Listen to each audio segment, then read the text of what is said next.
ان اللہ وملائکتہ یصلون علی النبی یا ایہا الذین آمنوا صلوا علیہ وسلموا تسلیما اللہم صلی علی سیدنا و مولانا محمد وعلی آل سیدنا و مولانا محمد وبارک وسلم وصلی علیہ الصلاۃ والسلام علیک یا رسول اللہ، الصلاۃ والسلام علیک یا حبیب اللہ، الصلاۃ والسلام علیک یا نبی اللہ، الصلاۃ والسلام علیک یا خیر خلق اللہ۔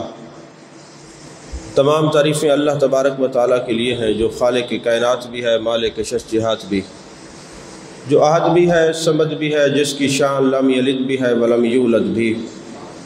لا تعداد عدیہ درود و سلام بارگاہ سید الانام، شفیع رحمت، والی امت، شاہ خوباں، جان جانا، شہنشاہ حسینہ، سید سروراں، سیاہ لا مکاں، تتیمہ دوراں، سرخیل زہرہ جمالاں، رازدان ماؤہا، شاہد ماتغا، صاحب علم نشرہ، معصوم آمنہ، احمد مجتبیٰ، حضرت محمد مصطفیٰ صلی اللہ علیہ وآلہ وصحبہ وبارک وسلم کی دربار ناز میں اپنی عقیدتوں، ارادتوں، محبتوں کا خراج پیش کرنے کے بعد،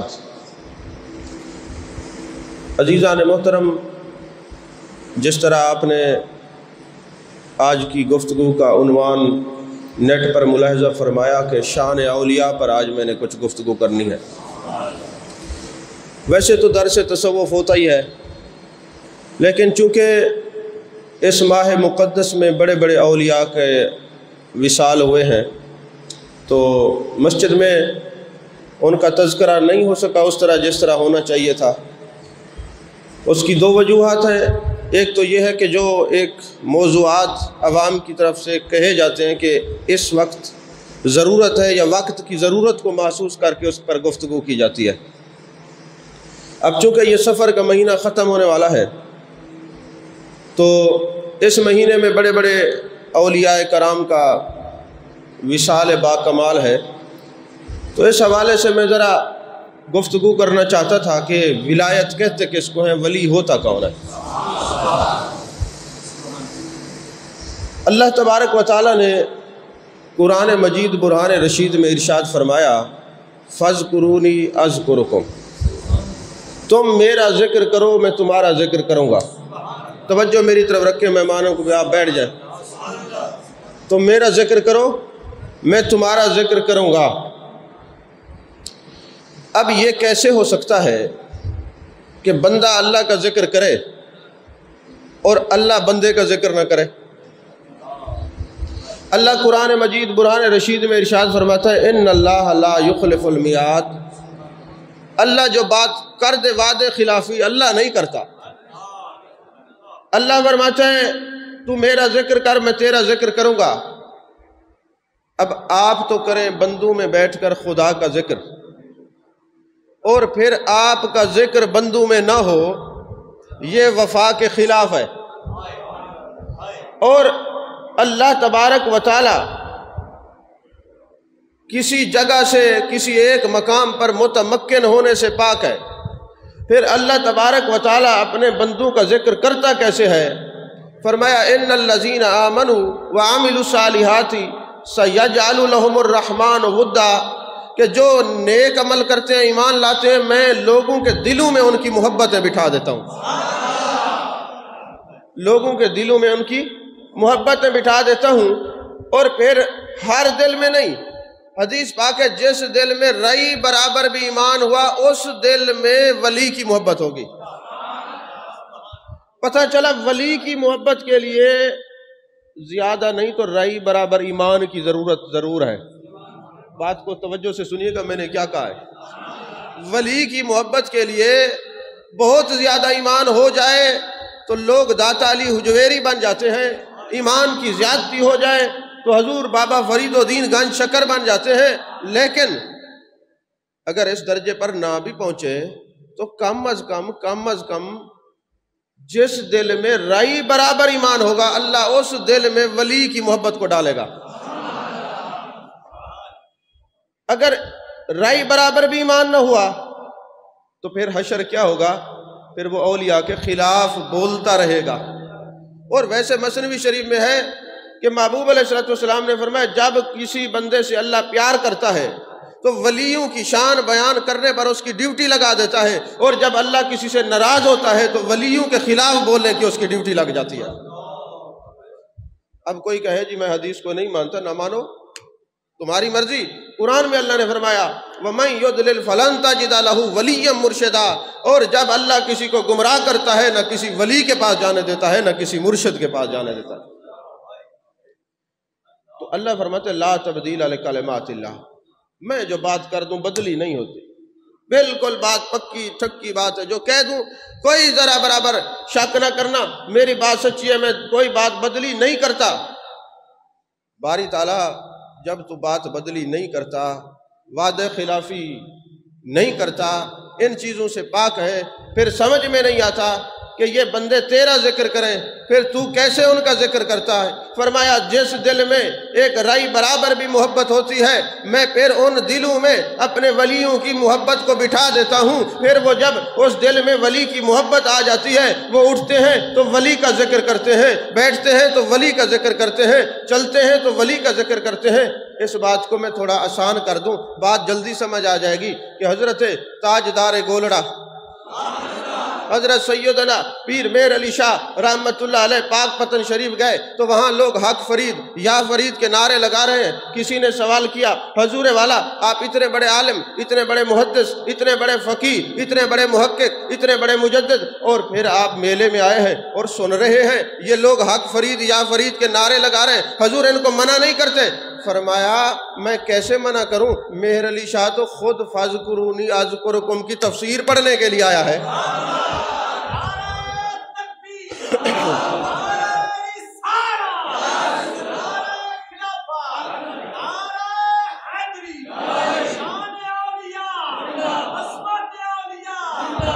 مہر علی شاہ تو خود تفسیر پڑھنے آیا ہے، حضور ہمیں بھی پڑھا دیں کیسی تفسیر ہے؟ فرمایا حضور بابا صاحب نے ساری زندگی اللہ کے نعرے لگائے، اللہ اللہ کا ذکر کیا، ہر وقت ذکر کرتے رہتے تھے۔ آج چونکہ اللہ نے وعدہ فرمایا فاذکرونی اذکرکم، تم میرا ذکر کرو میں تمہارا ذکر کروں گا، کوئی وقت مقرر نہیں، جب تک کائنات ہے ذکر ہوتا رہے گا، جب تک کائنات ہے ذکر ہوتا رہے گا۔ اب چونکہ یہ میرا بندہ ساری زندگی اللہ اللہ کے نعرے لگاتا تھا، اب یہ دنیا سے چلا گیا، میں نے وعدہ کیا ہے جو میرا ذکر کرے گا میں ان کا ذکر کروں گا۔ اب جس دل میں میرا پیار ہوگا، جس دل میں میری محبت ہوگی، اس دل میں ولی کی محبت ڈالوں گا۔ میرے فرید نے ساری زندگی اللہ اللہ کا ذکر کیا ہے، رب حق فرید یا فرید کے نعرے لگواتا رہے گا۔ سمجھ میں آ رہی ہے بات؟ انہوں نے ساری زندگی اللہ اللہ کا ذکر کیا اور یہ حق فرید یا فرید کے نعرے لگواتا رہے گا۔ تو عزیزان محترم، میرے آقا علیہ السلام سے کسی نے پوچھا یا رسول اللہ صلی اللہ علیہ وآلہ وسلم ارشاد فرمائیں ولی کون ہوتا ہے؟ فرمایا الذین اذا رأوا ذکر اللہ، جس کی مجلس میں جاؤ جس کو دیکھتے ہی خدا کی یاد آ جائے اس کو ولی کہتے ہیں۔ اور پھر میرے آقا علیہ السلام نے فرمایا، مسند احمد کی حدیث پاک ہے وَإِنَّا أَحِبَّائِي وَأَوْلِيَائِي، بے شک مجھ سے محبت کرنے والے اور میرے یار الَّذِينَ يَذْكُرُونَ بِذِكْرِي وَاذْكُرْ بِذِكْرِهِمْ، جب ان کا ذکر ہوتا ہے تو میری بات ضرور ہوتی ہے، جب ان کی بات ہوتی ہے تو میرا ذکر ضرور ہوتا ہے۔ بات کو سمجھے میں نے کیا کہا ہے؟ حدیث ہے محبوب علیہ السلام کی، مسند احمد کی، دیکھ لینا جن کی مجلس میں آپ جاتے ہیں وہاں اللہ اللہ کا ذکر ہوتا ہے۔ اچھا مجھے یہ بتائیں، آپ ہمارے معاشرے میں بڑے بڑے لوگ ہیں، مختلف کاروبار کرتے ہیں، کوئی بندہ کوئی کاروبار کرتا ہو نا تو دوسرا بندہ اس کو مل جاتا ہے، جناب بتائیں آپ کا کاروبار کیسے جا رہا ہے؟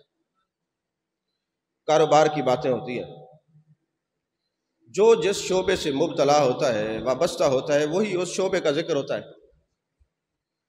اگر تم یہ دیکھنا چاہو کہ یار یہ ولی کو ہم کیسے پہچانیں، تو جن کی مجلس میں ہر وقت ذکر یار ہوتا ہے، جس کی مجلس میں ہر وقت اللہ اللہ کی ضربیں لگائی جاتی ہیں، جن کی مجالس میں اللہ کا ذکر کیا جاتا ہے، بھلا تمہیں پوچھنے کی ضرورت کیا ہے؟ یارو دنیا داروں کی مجلس میں جاتے ہیں، جس شعبے سے، جس واسطے سے، جس تعلق سے جس کا تعلق ہوتا ہے وہ اسی کی بات کرتا ہے۔ ارے ان کا کوئی اس سے تعلق ہے تو ان کی مجلس میں اللہ اللہ ہو رہی ہے، تمہاری مجلس میں کیوں نہیں ہوتی؟ جس کا جس سے تعلق ہوتا ہے وہی تعلق کا اظہار کرتا ہے نا، جس کا اللہ سے تعلق ہے اللہ اللہ ہو رہی ہے۔ عزیزان محترم، ذکر کا معنی کیا ہے؟ ذکر کا معنی یاد کرنا۔ آپ کسی کا ذکر کر رہے ہیں، کوئی اچانک آج آپ کہتے نہیں ابھی تھوڑی دیر پہلے آپ کا ذکر ہو رہا تھا، یعنی ہم آپ کو یاد کر رہے تھے۔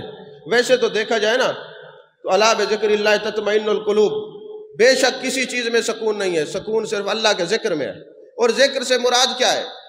فرمایا اِنَّا نَحْنُ نَزَّلْنَا الذِّكْرَ وَإِنَّا لَهُ لَحَافِظُونَ، کہ ہم نے قرآن کو اتارا، ہم ہی اس کے محافظ ہیں۔ یہ قرآن بھی ذکر، وَأَقِمِ الصَّلَاةَ لِذِكْرِي، یہ نماز بھی ذکر۔ اور آپ اٹھائیں قاضی ایاز مال کی کتاب شفا شریف، اس میں لکھا ہوا ہے کہ ذکر اللہ سے مراد میرے مصطفیٰ کریم صلی اللہ علیہ وسلم کی ذات بابرکات ہے۔ تو پتہ چلا جو محبوب کا ذکر کرتا ہے یہ خدا کا ذکر ہے، اور جو خدا کا ذکر کرتا ہے وہ بھی خدا کا ذکر ہے۔ سمجھ میں آ رہی ہے بات؟ حضرت خواجہ حسن بصری رحمۃ اللہ علیہ فرماتے ہیں مجھے پتہ چل جاتا ہے میرے رب نے مجھے کب یاد کیا۔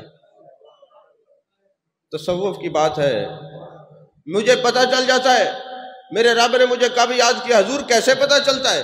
فرمایا جب میں اس کو یاد کر رہا ہوتا ہوں وہ مجھے یاد کر رہا ہوتا ہے، اور ادھر سے ابتدا میں کرتا ہوں، پھر میں ایک دفعہ اللہ کہتا ہوں، پھر اللہ اللہ کی ضربیں لگنا شروع ہو جاتی ہیں، پھر قلب مزکہ ہو جاتا ہے، مصفا ہو جاتا ہے، مجلہ ہو جاتا ہے، بس میں اللہ کہتا ہوں، پھر ادھر سے جو توجہ آتی ہے، ادھر سے جو یاد آتی ہے، ادھر سے میرا رب یاد کر رہا ہوتا ہے، ادھر سے میں خدا کو یاد کر رہا ہوتا ہوں۔ مثنوی شریف میں مولانا روم نے ایک بات لکھی ہے، اس بات کی وضاحت میں بات سمجھ آ جائے گی۔ ایک خام خیال صوفی تھا، خام خیال صوفی سمجھتے ہیں؟ بس 2 دن کسی کے مرید ہوئے، بس جناب اللہ اللہ شروع کر دی، پھر بھاگ گئے۔ اور ادھر سے وساوس پھیلانے والے شیاطین بھی مل جاتے ہیں نا، کوئی بندہ کسی برائی کی طرف مبتلا کوئی نہیں روکے گا، اگر کوئی دستار باندھ لے، ٹوپی پہن لے، اللہ اللہ کرنے اوے وڈا مولوی، اصل میں یہ تانے دینے والے شیطان کے نمائندے، کرندے اور ان کے جانشین ہوتے ہیں۔ خوش نہیں ہوتے کہ یہ بندہ چلو اللہ اللہ کر رہا ہے، نہیں نہیں، ان کو تکلیف شروع ہو جاتی ہے کہ ہماری یاری کو چھوڑ کر کسی اللہ کے ولی کی یاری میں چلے گئے۔ اب وہ جناب جب اللہ اللہ کی خام خیال صوفی، کچا ذہن کا صوفی اللہ اللہ کرنے لگا کسی ولی کا مرید ہو کے، ایک دن شیطان آ گیا، متشکل متجسم بندے کی صورت میں شیطان آ گیا۔ جب شیطان آیا نا، اس نے کہا جی آپ اللہ اللہ کر رہے ہیں؟ جی اللہ اللہ کر رہا ہوں۔ اچھا یار یہ بتا ساری زندگی تو نے گزار دی اللہ اللہ کرتے ہوئے، کبھی اللہ نے تجھے جواب دیا ہے؟ ایسے ذکر کا کیا فائدہ؟ اکثر کسی اللہ والے سے کوئی منسلک ہو جائے نا تو ابلیسی صفت کے لوگ یہ باتیں کرتے ہیں اور کہتے ہیں او یار فلاں جگہ جو تم مرید ہوئے ہر وقت تمہیں تو گردن توڑتے رہتے ہو، یہ تمہیں کچھ ملا بھی صحیح کہ نہیں ملا؟ ایسا سوال کرتے، جو یہ سوال کرے نا سمجھ جائیں یہ کس کا نمائندہ ہے۔ یہ میں آپ کو ایک معیار بتا رہا ہوں، جب کوئی ایسا سوال کرے تو سمجھ جائیں یہ کسی اور پارٹی کا ہے، یہ نمائندگی شیطان کی کر رہا ہے۔ تو شیطان نے کہا تو جو اللہ اللہ کرتا ہے تیرا رب تجھے جواب دیتا ہے؟ اب وہ خام خیال تھا، کچے ذہن کا تھا، اس نے کہا بات تو ٹھیک ہے، میں اللہ اللہ کرتا ہوں، میرا رب مجھے جواب نہیں دیتا۔ اس نے ذکر چھوڑ دیا، لیکن اس کے ذکر کا انداز ایسا پیارا تھا جو رب کو بھاتا تھا۔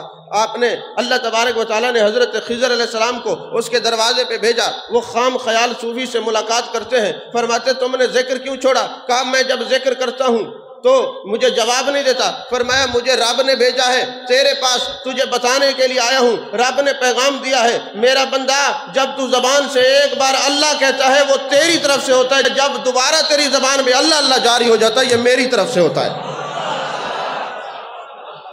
جس کا میں ذکر پسند نہ کروں دوبارہ میں ذکر کرنے نہیں دیتا، جس کی پہلی نماز قبول نہ ہو دوسری نماز کی توفیق نہیں دیتا، جس کی وہ نماز قبول اگلی نماز پہ اس کا دل کرتا ہے، جس کی ایک ضرب ذکر کی قبول اگلی ضربیں خود لگتی ہیں کہ یہ اس کی طرف سے جواب آ رہا ہے۔ سمجھ میں آ رہی ہے بات کہ نہیں آ رہی؟ تو حضور والا اللہ فرماتا ہے بخاری شریف کی حدیث واقع، جو مجلس میں میرا ذکر کرتا ہے میں مجلس میں، فرشتوں کی مجلس میں اس کا ذکر کرتا ہوں، جو تنہائی میں میرا ذکر کرتا ہے میں خلوت میں اس کا ذکر کرتا ہوں، جو میری طرف چل کے آتا ہے میں دوڑ کے آتا ہوں اس کے پاس۔ یہ بات یاد رکھنا، بڑی بات تو عام ہے، سمجھنے کی کوشش کریں کہ جب کوئی بندہ اللہ کی بارگاہ میں چلتا ہے تو فیض ملنا شروع ہوتا ہے، شیطان کی طرف جانے کی ضرورت نہیں پڑتی، وہ تو خود ہی آ جاتا ہے، لیکن رحمان کی طرف جانے کے لیے پہلا قدم بڑھانا پڑتا ہے، پھر ادھر سے فیوز و برکات کا نزول ہوتا ہے۔ تو اچھا، پھر کمال یہ ہے کہ ہم مجلس میں ذکر کرتے ہیں، اللہ فرشتوں کی مجلس میں ذکر کرتا ہے، ہم خلوت میں ذکر کرتے ہیں، اللہ خلوت میں ذکر کرتا ہے، ہم جناب تنہائی میں کرتے ہیں، اللہ تنہائی میں ذکر کرتا ہے، ہم چل کے آتے ہیں، اس کی رحمتیں دوڑ کے آتی ہیں۔ میں ایک بات تفسیروں میں پڑھتا ہوں نا، مجھے بڑا کیف ملتا ہے، سرور ملتا ہے، میں آپ سے بھی شیئر کرنا چاہتا ہوں۔ جب ہم اللہ کا ذکر کرتے ہیں نا مجلس کے اندر، تو اللہ فرشتوں کی مجلس میں ہمارا ذکر کرتا ہے، لیکن اس کریم کے کرم کے کیا کہنے، اس کریم کے کرم کے کیا کہنے۔ ہماری تو طبیعت عجیب ہے، تنگی ہو جائے تو ہم شکوے بھی کرتے ہیں، ہمارا رزق تنگ ہو گیا، ہمارے ساتھ ہم بیمار ہو گئے، ہمیں کیا ملا، یہ ملا وہ نہیں ملا، ایسی باتیں کرتے ہیں نا۔ ہم تو اپنے رب کا شکوہ کر بیٹھتے ہیں، لیکن وہ رب دیکھیں اتنا کریم ہے کہ وہ فرشتوں کی مجلس میں جب بھی کرتا ہے تعریف کرتا ہے، شکوے نہیں کرتا ہے۔ وہ مجلس میں تعریف کرتا ہے، شکوے نہیں کرتا۔ وہ کریم رب ہمارے گناہ دیکھتا ہے، ہمارے سیاہ اعمال نامے دیکھتا ہے، مگر فرشتوں میں ذکر نہیں کرتا، الٹا ہمارے گناہوں پہ پردے ڈالتا ہے۔ اس پر دو احادیث مبارکہ مجھے یاد آ رہی ہیں۔ ایک حدیث پاک ہے کہ جو عرش معلیٰ کے کنگرے کے ساتھ ہر مسلمان کی تصویر لگی ہوئی ہے، خیالی تصویر ہے، وہ مصور تو خود ہی ہے نا، تصویر لگی ہوئی ہے۔ جب زمین پر کوئی نیکی کا کام کرتا ہے تو فرشتے حکم ہوتا ہے، فرشتوں میرے بندے نے یہ جو ہے نا، اس نے زمین پر نیک کام کیا، اس کی زیارت کرو۔ نیک کام آپ زمین پہ کر رہے ہیں، زیارت عرش بری پر ہو رہی ہے، اور پھر آپ قرآن پاک کی تفاسیر اٹھا رہے ہیں تو یہ سورہ قدر جو ہے، اس کی تفسیر کے اندر یہ بات لکھی ہوئی ہے کہ اللہ تبارک و تعالیٰ جو ایوب اور گناہ لکھے جاتے ہیں لوح محفوظ میں، اللہ ان پہ پردے ڈال دیتا ہے کہ یہ فرشتے میرے بندوں کے گناہ کو نہ دیکھیں، اور جو یہ نیکی کرتے ہیں تو نیکیوں سے پردہ ہٹا دیا جاتا ہے۔ اب یہ فرشتے تمہاری نیکیاں دیکھ دیکھ کے لیلۃ القدر میں اجازت مانگ رہے ہیں، اے اللہ یہ تیرے بندے اتنا تیرا ذکر کرتے ہیں، ہمیں اجازت دے ہم جا کے سلام کرائیں۔ سلام ہی حتی مطلع الفجر۔ سمجھ میں آ رہی ہے بات کہ نہیں آ رہی؟ عزیزان محترم، وہ نام اعمال جو ہے اس پہ پردے ڈال دیے جاتے ہیں، فرشتوں کو حکم ہوتا ہے یہ جو نیکیاں ہیں یہ دیکھو۔ اب آپ اندازہ لگائیں، ہم تو شکوے اس رب کے کر دیتے ہیں، مگر میرا کریم رب شکوے نہیں کرتا، ہمارے اعمال جو سیاہ ہیں وہ نہیں دکھاتا، نیکیاں دکھاتا ہے جو کبھی کبھی کوئی ہو جاتی ہیں، پتہ نہیں جان بوجھ کے تو کرنے کی ہم طاقت رکھتے ہی نہیں ہے نا، بس وہ کوئی ہو جاتی ہے تو اللہ دکھاتا ہے، عرش پہ فخر فرماتا ہے، دیکھو یہ میرا بندہ یہ میرا ذکر کر رہا ہے، زمین پہ کوئی طواف کر رہا ہے اللہ عرش پہ فخر فرما رہا ہے، یہ قربانی کر رہے ہیں اللہ فخر فرما رہا ہے، یہ اعتکاف میں بیٹھے ہیں اللہ فخر فرما رہا ہے، یہ ذکر کی ضربیں لگا رہے ہیں اللہ فخر فرما رہا ہے۔ یہ کتنا کریم رب ہے۔ اور فاذکرونی اذکرکم کے کئی مفاہیم ہیں، کئی معنی ہیں۔ مفسرین کرام نے فرمایا ایک معنی یہ ہے تم میرا ذکر بلند کرو میں تمہارا ذکر بلند کروں گا۔ جیسے حضرت بشر حافی نے بسم اللہ الرحمن الرحیم وہ پرچی اٹھائی اونچے مقام پہ رکھ دی، تو شراب خانے میں بیٹھے ہوئے تھے تو یار کا بلاوا آ گیا، تم نے میرے ذکر کو بلند کیا، اب قیامت تک تیرے نام کو میں بلند کروں گا۔ اور پھر آپ ننگے پاؤں چلتے تھے تو زمین پر جانور گوبر نہیں کرتے تھے کہ اللہ کا ولی چلتا ہے۔ کچھ لوگ زیارت کے لیے آئے تو کیا دیکھتے ہیں کہ جانوروں نے گوبر کیا، انہوں نے کہا لگتا ہے آپ دنیا سے چلے گئے، آپ کا وصال ہو گیا، کیونکہ اس اللہ کے ولی کے ادب میں جانور گوبر نہیں کرتے تھے، کیونکہ آپ ننگے پاؤں چلتے تھے، جانور ہو کے ولی کا ادب کرتے ہیں۔ نہیں سمجھ آئی؟ ہیں جانور ان کو کس نے بتا دیا؟ ہیں جانور ان کو کس نے بتا دیا کہ ان کا ادب کرنا ضروری ہے؟ کہا جانور ہیں ولی کو پہچانتے ہیں، جانور ہیں ولی کو پہچانتے ہیں۔ ہمارے ایک دوست حضرت مولانا سعید احمد فاروقی صاحب رحمۃ اللہ علیہ، اللہ ان پر کروڑا رحمت نصیب فرمائے، وہ اپنے فن خطابت میں ایک بات کیا کرتے تھے، اگرچہ اس پر اختلافات اور معاملات اور ہو سکتے ہیں، لیکن جو وہ جس انداز میں کہتے تھے نا تو وہ مجھے بات ویسے یاد آئی۔ ایک مرتبہ آپ تشریف لے گئے حضرت خواجہ غلام فرید رحمۃ اللہ علیہ حج کرنے کے لیے، ظاہر ہے اس وقت تو پاکستان بنا نہیں تھا، سن 1900 میں آپ کا وصال ہے۔ آپ اتنا ادب کرتے تھے سرکار کی بارگاہ کا حضرت خواجہ غلام فرید رحمۃ اللہ علیہ کہ جب آپ سفر مدینہ پہ جاتے نا ادب سے نظریں جھکا کے رکھتے، باوضو رہتے، روزے کی جالیوں کے قریب نہ جاتے اور مواجہ شریف کے سامنے نہ جاتے، آنکھیں بند رہتی کہ ہم اس قابل نہیں ہیں کہ سرکار کی بارگاہ میں جائیں۔ یہ عشق والوں کی بات ہے، یہ عشق والوں کی بات ہے۔ تو آپ آنکھیں بند کر کے جا رہے تھے تو مدینہ شریف میں ایک کتا تھا، تو وہ آپ کے قدموں کے نیچے آ گیا۔ جیسے نیچے آیا نا تو آپ نے فوراً دیکھا کہ مدینے کا کتا ہے، آپ نہ تڑپ گئے، لیکن حیران اس بات پہ ہوئے کہ مدینہ شریف کا جو کتا ہے وہ بھونکا نہیں۔ بات اتنی ساری ہے، لیکن مولانا اپنے خطاب میں ایک بڑی بات کیا کرتے، فرماتے تھے حضرت خواجہ غلام فرید رحمۃ اللہ علیہ نے پوچھا کہ اے مدینے کے کتے، میرا پاؤں تیرے اوپر آ گیا تھا تو بھونکا نہیں؟ اس نے کہا میں مدینے کا کتا ہوں، میں ولیوں کو بھونکتا نہیں ہوں۔ بات کو سمجھیں، میں ادب والے شہر کا کتا ہوں، میں عظمت اولیاء سے واقف ہوں، میں جانتا ہوں کہ اصحاب کہف کا کتا اگر ولیوں کی سنگت میں چلا جائے تو وہ بھی حضرت انسان کا لباس پہن کے جنت میں جائے گا۔ آج جو عمل کا صرف اور صرف عمل کا رونا روتے ہیں، عمل بھی ضروری ہے، عمل کے بغیر بھی چھٹکارا نہیں ہے، لیکن جو کہتے ہیں نہیں نہیں صرف عمل کی وجہ سے جنت میں جائے گا، میں کہتا ہوں اصحاب کہف قرآن ہے۔ یہ اصحاب کہف کا کتے نے کون سا عمل کیا ہے کہ اللہ اس کو حضرت انسان کی صورت میں جنت میں بٹھائے گا؟ مولوی اشرف علی تھانوی کہتا ہے کہ یہ 309 سال یہ ولیوں کا کتا، یہ قرآن پاک میں یہ بات موجود ہے، ولیوں کے دروازے پہ بیٹھا رہا، ولیوں کے چہرے کو تکتا رہا، ان کو وہ اب انسان تو تھا نہیں، تھا تو جانور، اس نے کون سی عبادت کی ہے کہ جنت میں جائے گا؟ نہیں نہیں، اس نے عبادت نہیں کی، ولیوں کا در نہیں چھوڑا۔ 309 سال ولیوں کے دروازے پہ بیٹھا رہا۔ اگر جنس کا کتا ہو تو ولیوں کے در پہ بیٹھ جائے تو قرآن کہتے ہیں وہ انسان کی صورت میں جنت میں جائے گا۔ اگر کوئی انسان ولیوں کے در پہ بیٹھ جائے اس کا کیا مقام ہوگا؟ سمجھ میں آ رہی ہے بات؟ تو عزیزان محترم فرمایا، اچھا پھر حضرت خواجہ غلام فرید رحمۃ اللہ کی ایک بات اور یہ کتابوں کے اندر ہے۔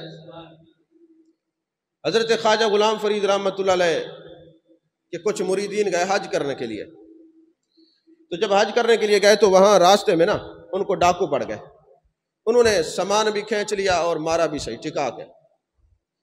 اب تو کثرت ہے ہر چیز کی، جب چیز کی کثرت ہو جائے تو قدر نہیں ہوتی۔ اب گھر گھر میں حاجی ہیں تو حاجی کی کوئی قدر نہیں۔ اس وقت تو کوئی ایک ضلع میں ایک حاجی ہوا کرتا تھا اور پیدل جاتے تھے نا، ایک حافظ ہوتا تھا، ایک عالم ہوتا تھا، ایک محدث۔ اب چونکہ یہ کثرت ہو گئی ہے تو قدر بھی کم ہو گئی ہے۔ تو حضرت خواجہ غلام فرید رحمۃ اللہ علیہ جب آپ کو پتہ چلا کہ میرے مخلصین حج کر کے واپس آئے نا، بڑا رواج ہوتا تھا یار حج کر کے چلیں، جا کے پوچھتے ہیں یار کوئی شہر مدینہ کی فضا کی بات سناؤ، کوئی گنبد خضرا کے مکی کی کوئی بات سناؤ۔ تو وہ اس عشق میں تڑپتے تھے، مچلتے تھے کہ ہم جا کے کوئی حال حوال سنیں۔ تو حضرت خواجہ غلام فرید رحمۃ اللہ علیہ تشریف لے گئے، فرمایا کوئی مدینے کی بات سناؤ۔ انہوں نے کہا حضور مدینے میں یہ ہے، مدینے کا شہر ایسا، مدینے کا سفر ایسا، یہ نورانی سفر ہے، سارے اسفار کا سردار ہے۔ اور ساتھ ہی انہوں نے کہا حضرت ایک واقعہ بھی ہوا ہے۔ فرمایا کون سا؟ کہا جی راستے میں ڈاکو مل گئے تھے، مدینے کے قریب ہی ابھی پہنچنے والے تھے، تھوڑے فاصلے پر تھے، تو انہوں نے ہمیں مارا بھی ہے اور مال بھی کھینچا۔ اب جلال میں آ گئے، کھڑے ہو گئے، فرمایا خبردار اس شہر مدینہ کے راستے کے ڈاکو کا خواجہ غلام فرید گیلا ہی نہیں سنتا۔ بات سنے، میں نے بڑی دور کی بات کی، یہ عشق والوں کی بات ہے، یہ ان کا مقام ہے۔ فرمایا میں اس سفر مدینہ اس شہر کے ڈاکوؤں کا شکوہ بھی نہیں سنتا، خبردار کوئی بات کی چپ ہو جاؤ۔ آپ نے خاموش کروا دیا۔ اگلے سال اتفاق پہ آپ خود تشریف لے کر آپ کے ساتھ بھی وہی واقعہ پیش آیا جو ان کے ساتھ آیا تھا۔ اب مرید بھی بڑے اچھے تھے، وہ بڑے خوش ہوئے، انہوں نے کہا اب دیکھتے ہیں خواجہ صاحب کیا کہتے ہیں، اب دیکھتے ہیں کیا کہتے ہیں۔ جب آپ تشریف لے آئے وہ مریدین چلے گئے، حضور والا بتائیں کیسا سفر تھا؟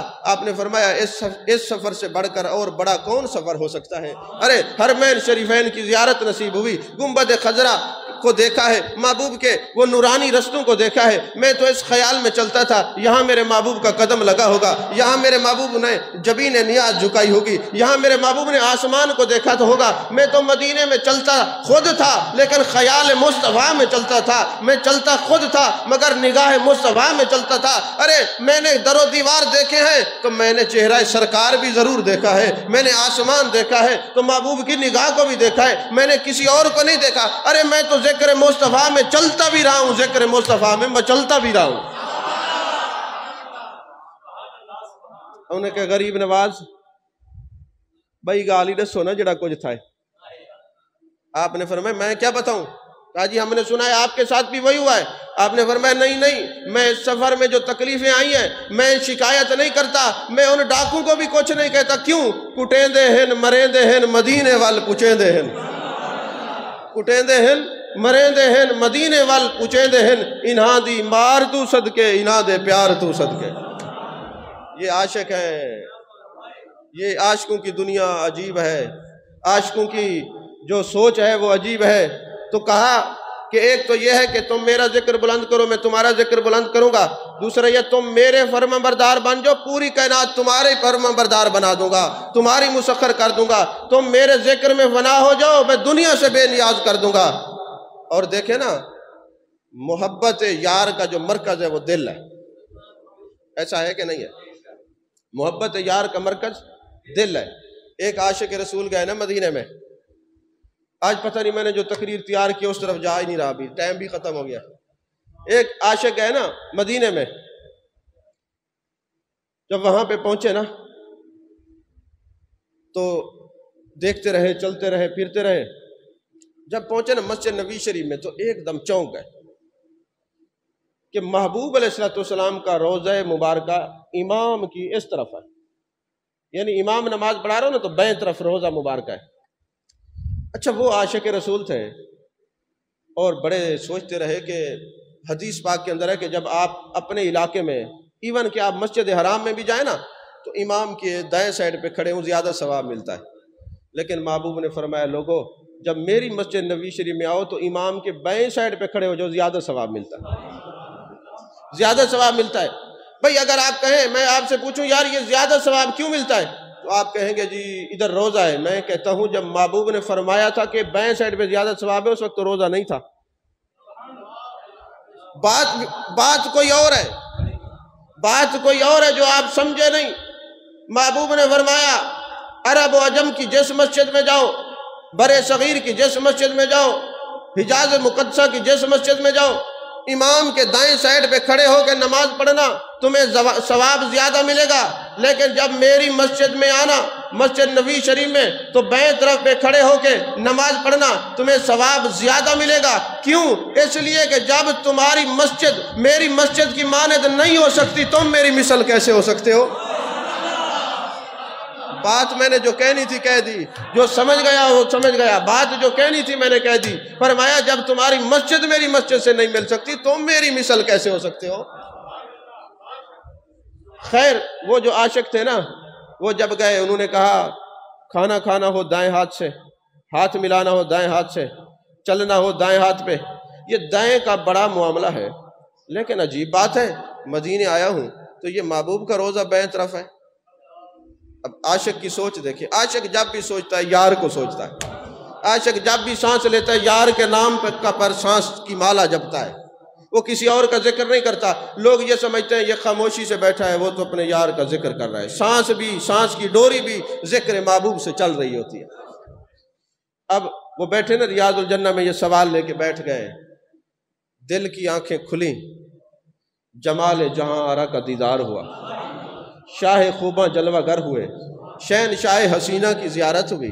میرے آقا نے فرمایا او میرے عاشق، او ہند سے آنے والے، اے امام اہل سنت، تم یہ سوال لے کے بیٹھے ہوئے ہو کہ یہ محبوب کا روزہ بائیں طرف کیوں ہے، تو میرے عاشق سن لو، یہ تمہارا پورا جسم یہ ایک پوری عمارت ہے، اس عمارت میں سب سے بہتر مقام کون سا ہے؟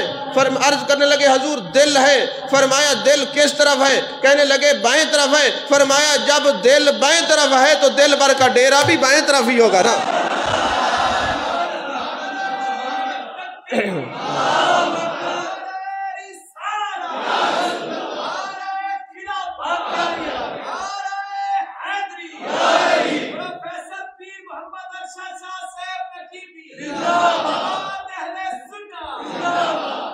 یار ہمارا نعرہ نہ لگایا کر، تجھے کتنی دفعہ روکا ہے، جن کا نام کر رہے ہیں بس انہی کا نام ہی کافی ہے۔ ہمارا مشرب حضرت بلال والا ہے، ہم نے یار کا ذکر کرنا ہے، ان کے نعرے لگانے ہیں، پھر وہ جہاں مرضی ہے لے جائیں۔ تو عزیزان محترم، حضرت ابن امام جوزی کہتے ہیں کہ میں ایک جگہ پہ گزرا، بات پھر وہیں سے محبوب کی بھی اللہ کے ذکر کی بات ہو رہی تھی۔ ایک مقام سے گزرا تو ایک ماں اپنے بچے کو چپیڑے مار کے کہہ رہی تھی چل میں تجھ سے ناراض ہوں، نکل جا میرے گھر سے، نکل جا میرے گھر سے۔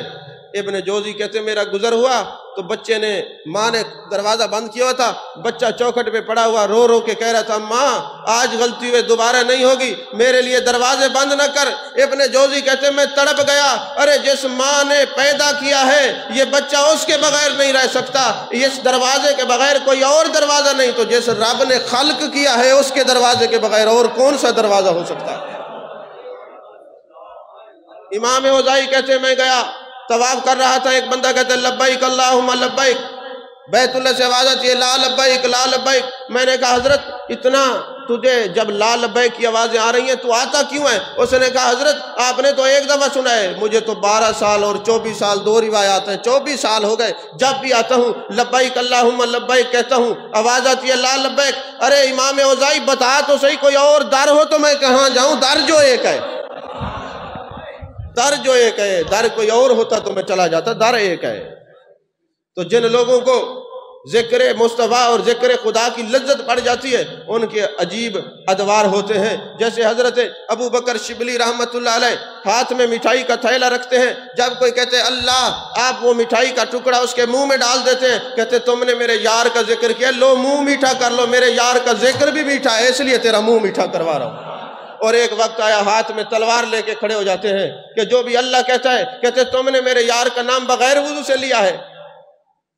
یہ بھی عشق کی دولت ہے کہ جب ذکر یار میں وہ فنا ہو گئے، ابو بکر شبلی آتے ہیں، امام مجاہد کھڑے ہو کر ان کے ماتھے کا بوسہ دیتے ہیں، لوگ سوال کرتے ہیں حضرت یہ حضرت ابو بکر شبلی مجذوب ہیں، آپ ان کا عزت کر رہے ہیں، ان کا جناب ماتھے کو بوسہ دے رہے ہیں۔ انہوں نے کہا کیوں نہ بوسہ دوں، رات میں نے دیکھا ہے محبوب کی مجلس لگی ہوئی تھی، میرے آقا نے ابو بکر شبلی کے ماتھے کا بوسہ دیا اور فرمایا یہ ہمارے ذکر سے غافل نہیں ہوتا، ہم اس کی یاد سے غافل نہیں ہوتا، یہ ہمارے ذکر سے غافل نہیں ہوتا، ہم اس کی یاد سے غافل نہیں ہوتے۔ یہ ہے فَاذْكُرُونِي أَذْكُرْكُمْ۔ حضرت بایزید بسطامی پر جب خدا کے ذکر کا غلبہ آیا اور اس کیفیت میں آئے کہ جناب والا اپنا نام تک بھول جاتے ہیں، جو 12 سال خادم خدمت کرتا رہتا ہے، جب بھی جاتا ہے پوچھتے بیٹے تیرا نام کیا ہے؟ حضرت 12 سال ہو گئے آپ کی خدمت کرتے ہوئے، ہر وقت میرا نام بھول جاتے ہیں۔ فرمایا نام تو میں نے ایک ہی یاد رکھا ہوا ہے، نام تو ایک ہی یاد رکھا ہوا ہے، جب سے یہ نام جپا ہے کسی اور نام جپنے کی ضرورت ہی نہیں ہے، نام تو ایک ہی یاد رکھا ہے، وہ میرے اللہ کا نام ہے، میں کسی اور کا نام۔ اب وہ اتنا محو ہو گئے عشق مصطفیٰ اور عشق خدا کی لذت میں، اتنا گم ہو گئے، بلکہ میں یوں کہوں کہ توحید کا نشہ ایسا چڑھا، توحید کا نشہ ایسا چڑھا کہ کسی غیر کا نام سنتے بھی نہیں، اپنا نام تک بھول جاتے ہیں۔ جب دنیا سے جانے لگے، مستند کتابوں میں یہ بات ہے، ابھی حوالہ نہیں دوں گا، جو جس کو ضرورت ہوگی آئے میرے پاس، مستند کتابوں میں دکھاؤں گا کہ توحید کے نشے میں جب غرق ہوئے، رب کے پاس جانے لگے تو دیدار خداوندی ہوا۔ بایزید تم نے اپنے آپ کو میرے ذکر میں بھلا دیا، اپنے نام کو میرے ذکر میں بھلا دیا، جب تو بھی قیامت تک تیرا نام یاد رکھے گا وہ جہنم میں نہیں جائے گا، وہ بھی جنت ہی ہو جائے گا۔ سمجھ میں آ رہی ہے بات؟ کاش جس لذت سے ہم تقریر تیار کرتے ہیں اس لذت سے آپ سنیں تو پھر مزہ آئے۔ کوئی مہمان کوئی بھی آتے آپ دیکھنے لگ جاتے جیسے بندے کبھی آپ نے نہیں دیکھے۔ اب مجھے بھی اس مسجد میں 20 سال ہونے والے ہیں اور آپ کو بھی 20 سال ہونے ہوئے، سمجھتے سمجھتے آج تک کوئی سمجھ نہیں آئی۔ ہم بھی سمجھا کے تھک جاتے، جب بھی کوئی بندہ تو سارے دیکھنے لگ جاتے۔ ہم بھی مسئلہ بتا کے تھک گئے، جمعے والے دن آنے کا مسجد میں مسئلہ کیا ہے، 20 سالوں کے سنتے شاید ہم چلے جائیں گے، خدا ہی آپ کو سمجھائے تو سمجھائے، ہمارے باس کی بات نہیں۔ خیر، سمجھانا ہمارا فرض ہے، منانا ہماری ڈیوٹی نہیں، ہم نے بتانا تھا بتا دیا، ہم نے چراغ روشن کرنا تھا کر دیا، اب کسی کی مرضی ہے روشنی میں جائے یا اندھیرے میں جائے۔ تو عزیزان محترم، تو حضرت بایزید بسطامی کو رب نے فرمایا، اے بایزید تو میری محبت میں لوگوں کے نام بھول جاتا ہے، تو تیری محبت میں جو تیرا نام یاد رکھے گا قیامت تک عذاب قبر نہیں ہوگا۔ یہ شان خدمتگاروں کی، سردار کا عالم کیا ہوگا۔ ارے نبی کے غلاموں کے غلاموں کے غلاموں کے غلاموں کے غلاموں کے غلام کا نام یاد رکھو تو بندہ عذاب قبر میں مبتلا نہیں ہوگا، جہنم میں نہیں جائے گا۔ تو جو نبیوں کے امام کا نام یاد رکھے گا وہ جہنم میں کیسے جا سکتا ہے؟ سمجھ میں آ رہی ہے بات؟ عزیزان محترم، حضرت بایزید بسطامی کہتے ہیں ہر بندہ پیر نہیں ہوتا، ہر بندہ ولی نہیں ہوتا۔ الذین آمنوا وکانوا یتقون، وہ جو ولی ہوتے ہیں وہ ایمان والے بھی ہوتے ہیں، اللہ سے ڈرنے والے بھی ہوتے ہیں۔ پتہ چلا کہ ایک علاقے میں ایک اللہ کا ولی بیٹھا ہے، 4 ماہ مسلسل پیدل سفر کرتے رہے اس کی زیارت کے لیے، 4 ماہ مسلسل پیدل سفر کر کے جب وہاں پہ پہنچے، ابھی پہنچے ہی تھے تو جو بزرگ مشہور تھا، جو ولی مشہور تھا، وہ آتا ہے اور قبلہ کی طرف منہ کر کے تھوکتا ہے۔ آپ وہیں سے موڑ آتے ہیں، ارے جو کعبے کا احترام نہیں کرتا وہ رب کا یار نہیں ہو سکتا۔ رب کا یار تو وہی ہوتا ہے جو خدا کی ایک ایک نسبت کا احترام کرنے والا ہوتا ہے۔ اچھا، ولی کا کام صرف اللہ اللہ کرنا نہیں ہے، اور بھی بڑے کام ہے۔ برائی کو روکنا بھی ان کا کام ہے، تنبیہ کرنا بھی ان کا کام ہے، جی جو غلط جا رہا ہے اس کو راستہ صحیح بتانا بھی ان کا کام ہے۔ ایک دن آپ کو پتہ چلا کہ آپ کے علاقے میں نا ایک طوائفہ نے ڈیرا لگا لیا ہے، آپ نے مصلی اٹھایا اور اس کے دروازے پہ چلے گئے اور وہاں پہ نماز کی نیت شروع کر دی۔ طوائفہ کہنے لگی اپنی نوکرانی کو، آج کیا بات ہو گئی، کوئی گاہک نہیں آیا، دیکھو تو صحیح۔ جب دروازہ کھولا تو حضرت بایزید بسطامی نماز پڑھ رہے، وہ دروازے پہ آ کے کہتی ہے، بابا نماز پڑھنے کے لیے اور جگہ تھوڑی ہے، میرے دروازے پہ۔ کہا میں اس لیے آیا ہوں کہ جب کوئی بے حیا آتا ہے حیا والے کے چہرہ دیکھ کے واپس چلا جاتا ہے، اس لیے دروازے پہ کھڑا ہوں، بتا کتنے پیسے لیتی ہو؟ اس نے کہا جی اتنے پیسے لیتی ہوں۔ آپ نے کہا یہ پیسے لے لو، آج رات ہم تمہارے پاس آئیں گے۔ اب وہ جو خلیفے تھے نا ساتھ، خلیفے بھی 2 قسم کے ہوتے ہیں، ایک ہوتا ہے خلیفہ جو جانشین ہوتے ہیں صحیح پیچھے پیچھے، ایک ہوتا ہے خالیفے، خالی فوں فاں بس پلے کوئی شے نہیں، نہ ادب ہے، نہ تمیز ہے، نہ شعور ہے، نہ فہم ہے، نہ ادراک ہے، کچھ بھی نہیں۔ تو اب جو خلیفے تھے انہوں نے کہا کوئی حکمت ہوگی، اور جو خلیفے تھے ان کو مسئلہ بن گیا۔ انہوں نے کہا یہ بابے کو کیا ہو گیا، آج رات بابا اس جگہ پہ آئے گا، یہ تو ناپاک جگہ ہے، یہاں پہ آئے گا۔ خیر بابا جی آئے، فرمانے لگے کوئی نئے کپڑے ہوں تو یہ پہن لو، وضو کر لو اور مصلی بچھا لو۔ اس نے کہا بابا مصلی پہ کھڑا ہونا تمہارا کام ہے، ہم مصلی والے نہیں ہیں۔ جو مصلی والے ہوتے ہیں وہ ادھر والے نہیں ہوتے، جو ادھر والے ہوتے ہیں وہ ادھر والے نہیں ہوتے۔ بات کو سمجھیں، اب پوری دنیا بات سن رہی ہے، میں کوئی اشارے میں بات کر رہا ہوں۔ مصلی والے ادھر نہیں جاتے، ادھر والے ادھر نہیں آتے۔ تو کہا میں نے پیسے دیے ہیں، جو کام میں لوں گا تمہیں کرنا پڑے گا، میرے پیچھے کھڑی ہو جاؤ۔ مصلی بچھا لیا، جیسے میں عبادت کرتا جاؤں ویسے کرتے جانا۔ اب آپ جب سجدے میں گئے، بارے گائے خداوندی میں عرض کرتے ہیں میرے مالک یہاں تک لے کے آنا میرا کام تھا، ولیہ بنانا تیرا کام ہے۔ اب یہاں تک لے کے آنا میرا کام تھا، آگے تو جانے، تیرا کام جانے۔ وہ جب گئی تھی مصلی پہ، طوائفہ تھی، رکوع میں گئی تو ابھی اس کی طبیعت درست رہی تھی، سجدے میں گئی تو عام عورت تھی، جب سجدے سے اٹھی تو اللہ نے ولیہ بنا دیا۔ یہاں ایک اور بھی رگڑا دے دوں، ہمارے پیر یہ ہیں جب کوئی مسئلہ لے کے جاتے ہیں مصلی بچھاتے ہیں، سجدہ ریز ہو جاتے ہیں، کتاب نہیں اٹھاتے، تجھے یہ ہو گیا، تجھے یہ ہو گیا، فلاں بکرا لے آؤ، فلاں چیز لے آؤ، تجھے تویز دیتا ہوں۔ ہمارے پیر یہ نہیں ہیں، یہ ایمان کے لٹیرے ہیں، یہ راہزن ہیں، یہ شیطان کے مسخرے ہیں۔ ہمارے بزرگ وہ ہیں جب بھی کوئی جاتا ہے کہ حضور یہ مسئلہ ہے، اس کا مسئلہ سن لیتے ہیں، رات کو تنہائی میں مصلی بچھاتے ہیں، میرے مالک یہ بندہ تجھے، یہ بندہ مجھے تیرا بندہ سمجھ کے آیا ہے اور تیرا ولی سمجھ کے آیا ہے، تو مجھے نہ دیکھ، اپنے نام کی لاج رکھ لے، یہ چل کے آیا اس کا کام کر دے، یہ تویز ہے بہت بڑا، لے لو تمہارے کام آئے گا۔ وہ تویز ہمیں اور نہیں آتے، نہ ہمارے بزرگوں نے تویز دیے نہ لکھے، ان کے پاس ایک ہی تویز تھا، سارا دن جو لوگ آتے تھے بات سن لیتے تھے، بات تو سنتے تھے جلوت میں اور عرض کرتے تھے خلوت میں، بات سنتے تھے مسند پہ، عرض کرتے تھے مصلی پہ، کرتے ہیں مصلی پہ، کرتے تھے نہیں کرتے ہیں۔ آج بھی ان کے جانشین زندہ ہیں۔ کوئی کہے جی ہمیں اللہ کے ولی نظر نہیں آتے، میں نے کہا تم کون سے جنید بغدادی ہو؟ ایک بندہ کہنے لگا جی ہمارے جو امام صاحب ہیں اس کے اندر فلاں عیب ہے، ان کے پیچھے نماز ہو سکتی ہے۔ میں نے کہا تو غوث اعظم ہے؟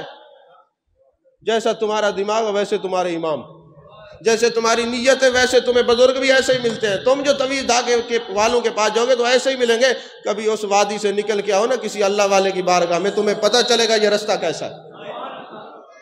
سمجھ میں آ رہی ہے بات کہ نہیں آ رہی؟